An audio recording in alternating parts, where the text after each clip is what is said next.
Aktres na si Ina Raimundo nagsalita na at hinarap na ang issue hinggil sa kanyang anak na si Jacob at sa batang aktres na si Andrea Brillantes.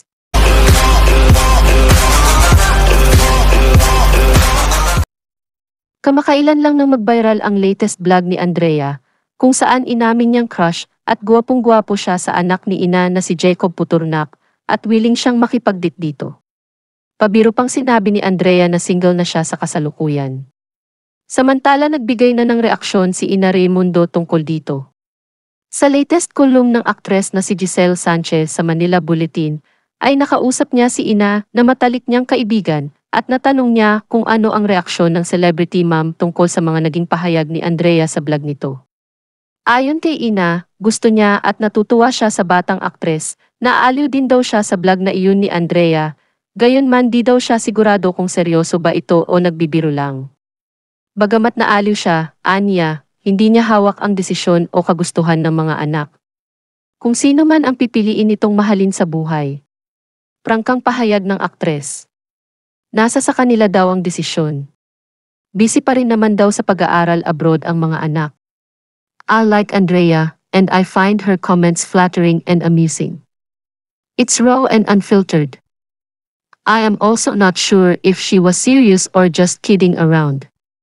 Unfortunately, I cannot decide for my kids Jacob and Erica on their choices and love life. It's really up to them. Also, the two are too busy in school abroad to comment on this. Samantala umani naman ng samut-saring reaksyon mula sa publiko ang vlog ni Andrea. Marami ang natuwa at naaliw, pero meron din naman ang mga nang-bash sa aktres. Unahin muna daw nito asikasuhin ang kanyang career kesa sa paglalandi. Nagsalita na rin si Andrea tungkol dito at ipinagtanggol ang kanyang sarili. Narito ang kanyang naging pahayag. Hi guys! Get ready with me to go to work. So, dito tayo sa kotse ngayon guys, kaya alam nyo na baka medyo maging maalog. So, I decided to make a get ready with me today kasi wala lang, gusto ko lang makapagchikahan and maybe share some thoughts. So, as you all know, my friend group, Tanika, Bea, Krisa, and I, or the ABCD girls, we made a couple of YouTube videos on each of our channels. And the content that I came up with on my YouTube channel was Dater Pass. And it has gotten some attention.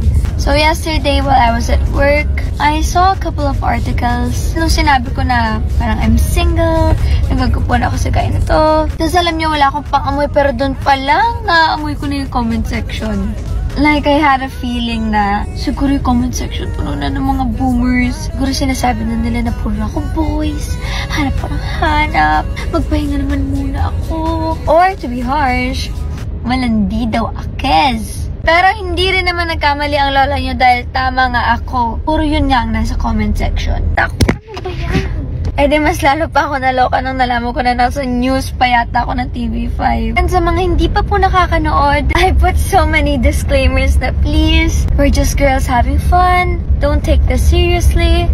And like that's one of the reasons why I made it Dater Pass instead of Jojowain or Tutropahin. The term of Jojowain for me is too serious na. And the last time that I did that type of content, I actually ended up being with the guy na tinropa ko. Syempre, ayoko na maulit yun, diba? But I explained that on my video. Alam niyo yan kung nanood kayo, pero syempre di kayo nanood kaya nga kayo judgmentally. Di ayun, ina ng mga tao, oo. Nakita ko kasi yun pagkagising ko eh.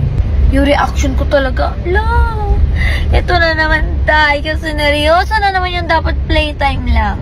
Maiisip ko bang mapapa-article ako or mapapa-news ako. Sinabi ko lang naman na nagagapon ako dun sa tao. Ano bang big deal dun? Yes, alam ko, artista ako. Kahit ano talaga sabihin ko, pwedeng makakuha ng attention. Pero like, ito, talaga ba? Ganito kalit na bagay? Like, is it really that relevant? Like, is my love life or taste in boys really that relevant to this world? Full of problems na nga. So again, para sa mga hindi nanood, for full context lang, sa part na yun kasi kunento ko na this guy went up to me, nagpakilala siya, blah blah. Sayang lang kasi at that time I was taken. I really do find him attractive. So yun, sabi ko ngayon, single na ako. Kimi, as a joke. Guys, if I was serious about it, pati dadaan ko pa sa vlog. DM na lang sana ako, diba? It's also funny kasi ang dami nagsasabi na hanap ako ng hanap or I'm trying so hard. Come on, guys. Not to be mayabang or anything, but I don't really need to try. Like, it's really not that hard for me. Just being honest, if I really wanted to date a guy now, edi sana meron na. Magre-reply lang naman ako eh. Hoy! Yun na naman, sabihin na naman malandi ako. But just like what I stated in my video, I am not looking for anything or anyone right now.